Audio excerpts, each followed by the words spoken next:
If you are shopping for a cosmetology mannequin head for the first time, chances are you'll find the experience a bit confusing.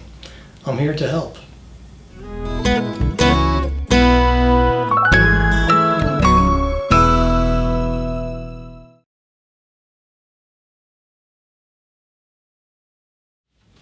Hi, my name is Marcel and I'm the owner here at gl.com. Whether you need a mannequin for a cutting class, a state board exam, a competition, or simply to learn hairstyling techniques on your own, you need to make sure you get what you pay for.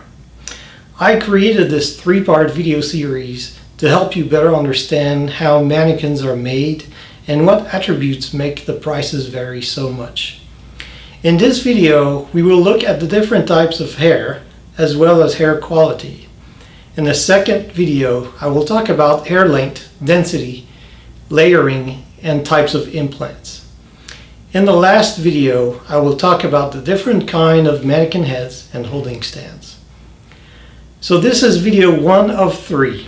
Look for links to the other videos in the comments section below. The bulk of the cost of a cosmetology mannequin head is driven by the cost of hair. There are 3 different types of hair used for mannequins: human hair, animal hair, and synthetic hair. Let's look at each type more closely.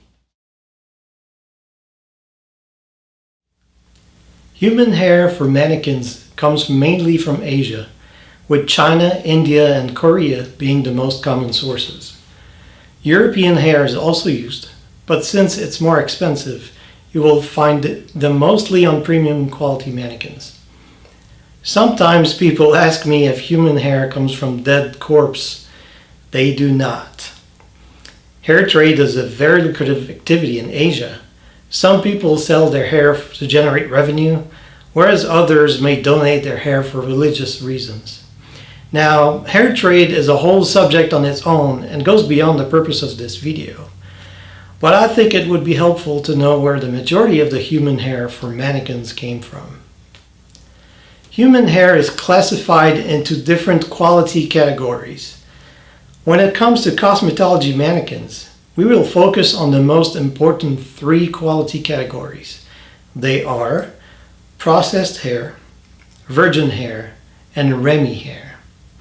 To better understand these classifications, let's look at the biology of a human hair.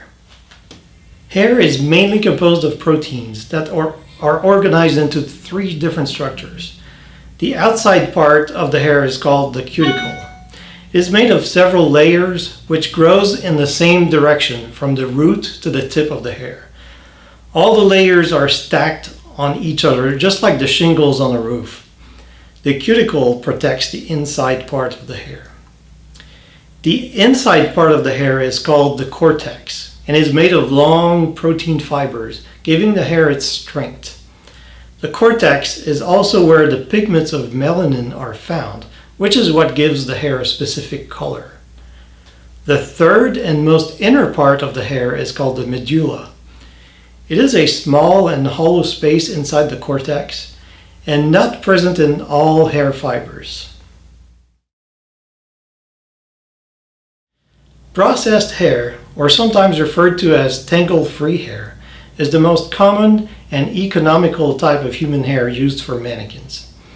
Hair is collected into large containers where it is sanitized. Since the hair has not been kept in alignment, or in other words, all the roots and tips are mixed up, the cuticles are not facing the same direction. If they were kept like that, the hair would easily tangle. To resolve this problem, the hair cuticles have been removed using an acid. This eliminates the friction and allows for tangle-free brushing of the hair. Processed hair is also typically sold as a uniform color, so the hair is dyed to achieve a specific color level. Finally, without its cuticle, the hair would look dull and brittle. To recreate the appearance of healthy and shiny hair, a laminate product is also added. You can think of this laminate as a replacement for the cuticle. So in a nutshell, this is how processed human hair is made. Now, Here are a few things to note about processed hair. Since the cortex is still present, the hair can be colored or permed. Now, because the cuticle has been removed, it will be more difficult to give volume. The laminate that was used to replace the cuticle is not as tolerant to heat than the natural human hair cuticle. So processed hair should be curled or flat ironed at lower heat settings. This laminate also won't last forever, especially if the hair is chemically treated with a dye or a perm. After several uses, your mannequin's hair will become more fragile.